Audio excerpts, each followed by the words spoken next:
Welcome to another episode of Sanford Says. This is Lisa Holder, Chief Communications and Cultural Affairs Administrator for the City of Sanford, and you are listening to Sanford Says, the city's official podcast. This is one of the first podcasts of 2024. We took a little bit of a hiatus. We're back. We're back strong here in 2024. And of course, we're in January. We have a great event coming up. It's the month to celebrate Dr. Martin Luther King Jr. I have a great guest with me today, Mr. Kenneth Bentley. He's the co-chair of the Martin Luther King Jr. Steering Committee. It's been around for many, many years. Welcome, Mr. Bentley. Thank you, Ms. Holder. How are you today? I'm fantastic, and it's good to be back at City Hall. All right. Well, we are so appreciative of you to take time out of your busy day to come talk to us about this, because I know that MLK weekend is huge in the city of Sanford, and by rights it should be. And we're one of the only cities in this area, in this region, that celebrate a weekend-long, 4-day-long event. And you're here to share all the great information with our listeners and find out how people can participate and all of that. So let's start off on Friday.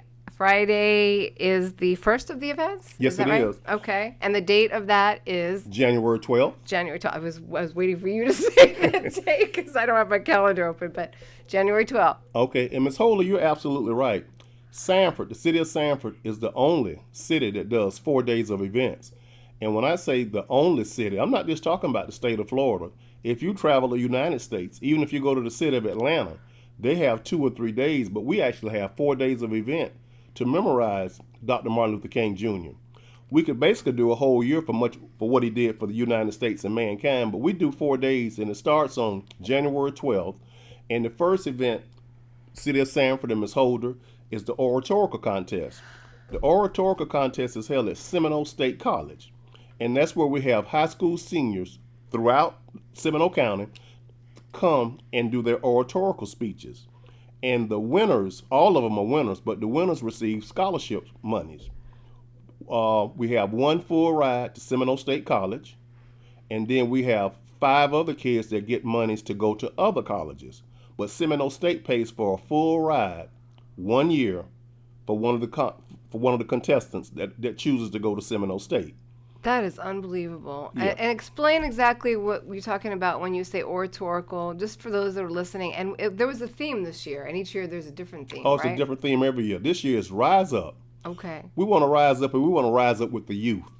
A lot of times when you're talking about passing the baton, somebody 7 is passing the baton to somebody 60, or somebody 60 is passing to somebody 50.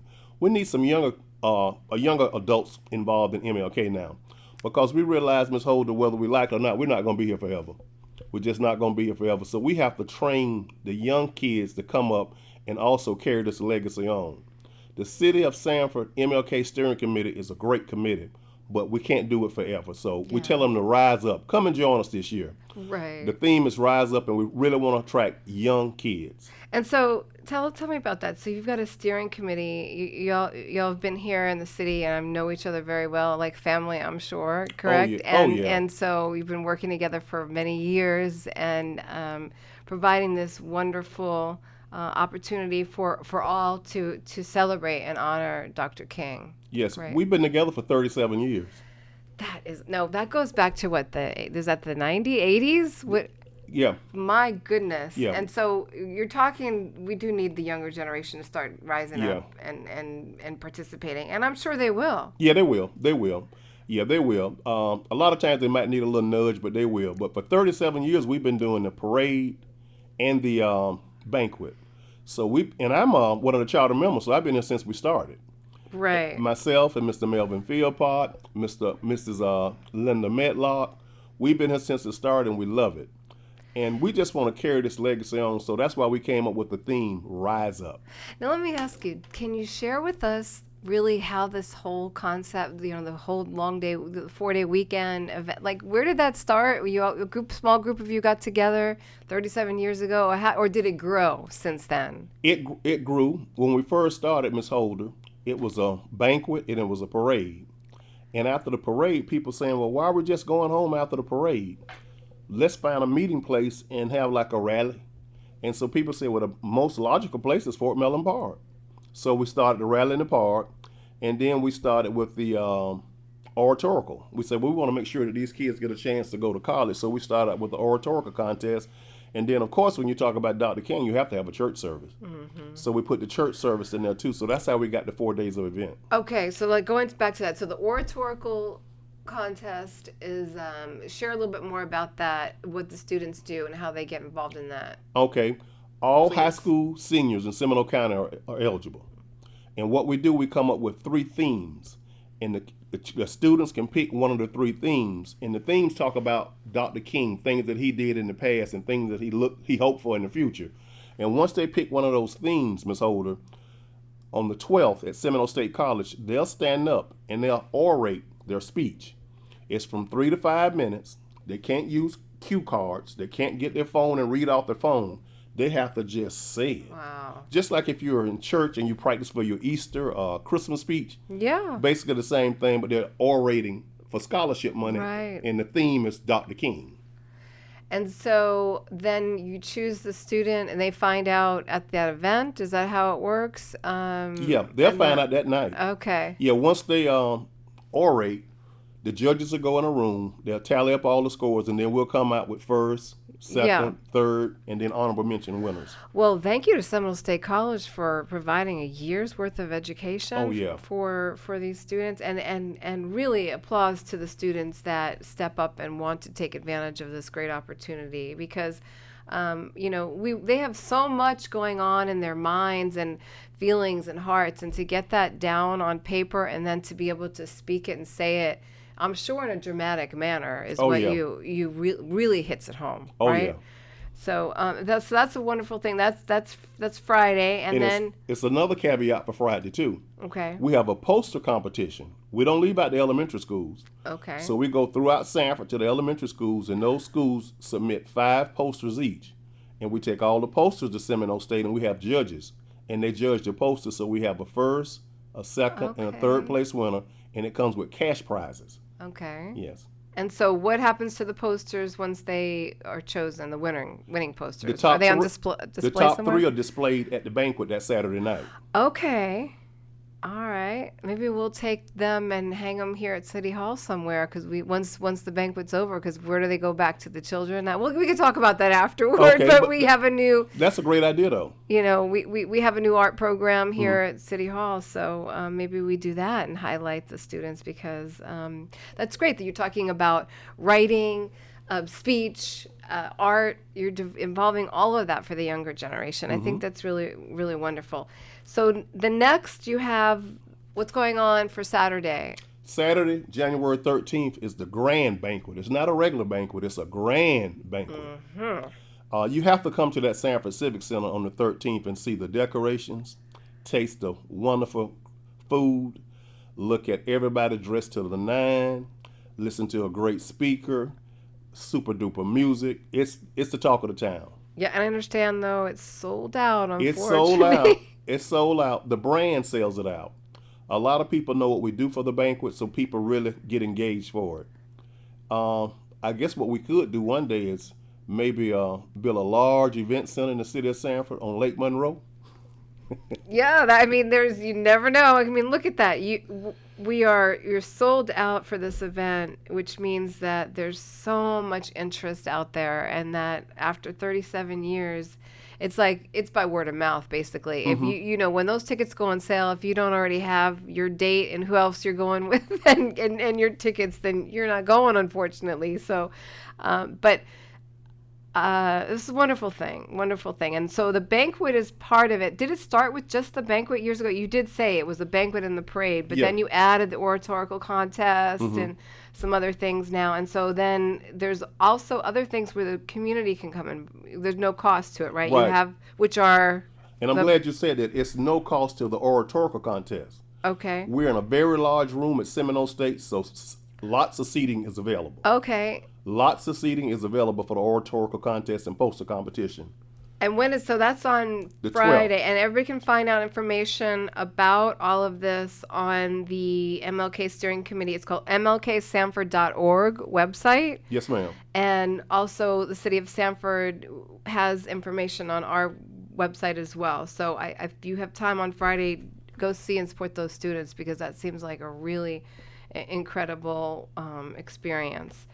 And so then you have the other, so Saturday night's the banquet, Sunday is the parade? Church service. Church service. Yeah. It's called the Interfaith Church Service. Yes, it is.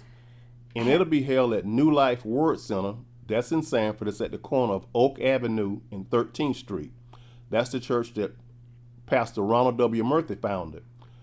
Enough room for everybody. It's no fee. That's free. It starts at 3 p.m. We give people a chance to go to their regular church and then come to our church, so we don't have to double dip. And it's going to be great. The choir, the MLK choir will be singing there, and they are fabulous. Okay. And then on Monday is where we show out. the actual holiday. Yeah. Okay. And so tell us more about that, about what's planned for Monday. The biggest and baddest parade in town. You heard that, everyone. The biggest and the baddest. It'll start at Crooms Academy, which is located at the corner of Persimmon Avenue and Historical Goldsboro Boulevard. Lineup starts at 8 o'clock. The parade starts at 10 o'clock sharp. We've never been late for that parade. We started like 9:58 because we don't never want to be late. Okay. Yeah, and we have everybody. We usually have about 80 to 100 entries. We have a plethora of people. We have the sheriff. We have the Sanford PD, the City of Sanford, Boys and Girls Club, all the schools. Seminole High brings the band. Millennium brings the band. Sanford Middle brings the band. Hamilton Elementary brings their drum line and flag corps. We have steppers. We have floats, churches, daycares. You name it, they're in the parade. All right. So this year's theme is Rise Up. So why don't we ask everybody in the community to rise up? Yes. And come out and support the 37th annual celebration and memorial observance of Dr. Martin Luther King Jr. here in the beautiful city of Sanford. Is there any other, any sponsors or any supporters that you'd like to thank in general? Sanford CRA and the City of Sanford, I see. And I'm sure you have lots of other people. You can't name everybody, right? Yeah, we're going to miss somebody, but definitely the CRA, the City of Sanford, and the citizens of Sanford, because it wouldn't be possible without the citizens. All the citizens participate. Right. So the community, we support our citizens and our community, and thank you for coming out, because we're one community. We want everybody to enjoy themselves, celebrate life together, and this is a great time to be able to celebrate with one another. It sounds really interesting. Sounds like fun. And one point I want to make to the audience: a lot of times when you start talking about honoring legends, and the legend might be African American, people sometimes get misconstrued, saying that, well, I can't be in it. This is diversity. The scholarship money is not for just African American students. If you want to be in the oratorical contest, it doesn't matter whether you're white, black, Hispanic, it doesn't matter. You're welcome. If you want to be in the parade, it doesn't matter whether you're white, black, Hispanic, you're in the parade. If you want to come to the church service, the same thing applies. If you want to come to Seminole State College as a guest, the same thing applies. The rally in the park, the same thing applies. We want everybody to know this is not an African American event. This is just an event, and it's welcome to everybody. And you heard that, everyone. Listening to Mr. Kenneth Bentley here, it's welcome. Everybody is welcome, and I would think that the younger generation, that's what I mean. They're open for that. They want everyone to come together. You're right. It is not just one holiday. It's a public event. There's wonderful opportunities for everybody to bring joy and to break bread together, meet your neighbor, come out and celebrate a good time here in the city of Sanford. And it is you heard Mr. Bentley, the only 4-day weekend MLK in the United States of America. And it's here in the beautiful city of Sanford. And so we wanted to provide this episode about MLK And January, it's coming up in just a week, and you're invited. You heard Mr. Bentley. Please go to their website, mlksanford.org. We do sound like we're excited because we are. And Mr. Bentley has a few things to say before we go today. Yeah, just one thing I want to remind everybody of, Ms. Holder, because if you've came to the rally in the park in the past, you would think it's at Fort Mellon Park. But this year it's not at Fort Mellon Park due to construction. They're putting infrastructure pipes in so that they want to alleviate some of the flooding in the Georgetown community. So the rally this year is going to be adjacent to the Sanford Civic Center. We'll have we have vendors, ribs, chicken, fish, candy apples, cotton candy. You name the food, they'll be there selling it. We'll have a train ride for the kids. We'll have a kids zone for the kids. We'll have a live band. We have other live people performing. But remember, it's adjacent to the Sanford Civic Center on Seminole Boulevard this year just because of the construction at Fort Mellon Park. And next year, 2025, we'll go back to Fort Mellon Park. Okay. And that's free. Everybody's welcome. There you have it. It's free. And so one thing about Seminole State College, will there be signs there? Is it on your website where they would need to go if they go to the where at the university or the college that they would go to the oratorical contest? Yes, that's a great question, Ms. Holder. The building number and the room number is on the website. Okay. Building and room numbers on the website. So you've got the oratorical contest on Friday. You have the the commemorative banquet on Saturday, the interfaith service on Sunday, and the parade. We also have the festival in the park. So there's several things. And do you still can someone still be a sponsor if they wanted to? Yes, yes they can. Okay. And you can still set up at the park if you want to. If you want to be a vendor, you're welcome to go on the website. And if you're just an information vendor for us registering people to vote, you're welcome to come too. Okay. And I almost forgot. The recipients of the MLK Awards this year at the banquet will be Dr. Gina Henderson. She will receive the Brotherhood Award. True Health will receive the Humanitarian Award. Pooh Bear Restaurant will get the Community Award. That Sunday at the church service, the Spirit Award will go to Mr. Marlo Knight. He's a student at Seminole High School. And Monday at the parade, we have to have Grand Marshals. The Grand Marshals this year are Emery and Gladys Green from the Midway community. Okay, well, there you have it. I mean, that sounds like, really, mark your calendars right now. Save the date. Come on out and celebrate with the MLK Steering Committee in the City of Sanford. Thank you so much for listening, Mr. Bentley. It's always a pleasure. Thank you for being here, coming to City Hall and visiting us. This is Lisa Holder, Chief Communications and Cultural Affairs Administrator for the City of Sanford. You've been listening to Sanford Says. Stay tuned, and you can find this podcast wherever you subscribe to your favorite podcast. And we will see you next time, somewhere here in Sanford. Thank you again. Bye now.